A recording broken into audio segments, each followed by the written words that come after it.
L'éducation proprioceptive consiste à effectuer des exercices d'équilibre afin d'améliorer le contrôle de votre genou. Votre médecin vous adressera à un kinésithérapeute pour pratiquer cette rééducation.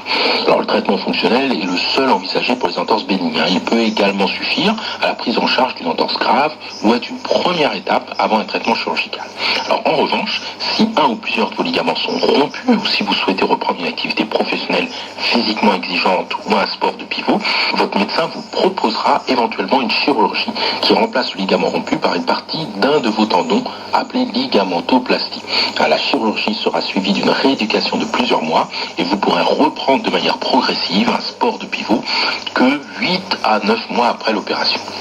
Alors retenir qu'il est important de consulter et de traiter une entorse et que négliger une entorse fait courir un risque d'instabilité de son genou, qu'il se dérobe ou qu'il lâche, et d'usure prématurée de son articulation, c'est-à-dire de l'arthrose. Merci Dr Jean-Marc Sen, et comme d'habitude on retrouve votre chronique sur le blog de l'émission. Vous trouverez toutes nos coordonnées sur le site internet rfi.fr dans la rubrique Priorité Santé.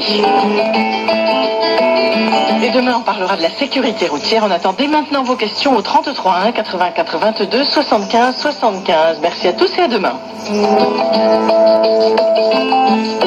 C'était Priorité Santé avec Souno Assurance. L'assurance d'être en de bonnes mains. Souno Assurance, notre métier, l'assurance. Et dans 10 minutes, on retrouve 7 milliards de voisins avec vous, Sandrine. Merci. Bonjour Sandrine. Bonjour Claire.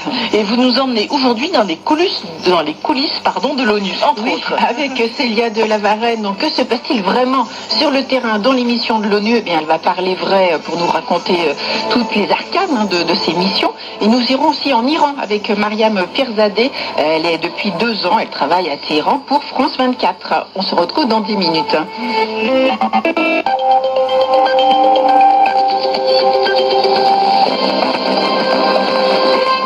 Merci d'écouter RFI, les midis à Paris, 10h en temps universel.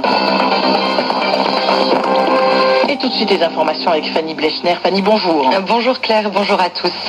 À la une de l'actualité, aux États-Unis, l'élection présidentielle approche et le candidat républicain Donald Trump est accusé de harcèlement sexuel.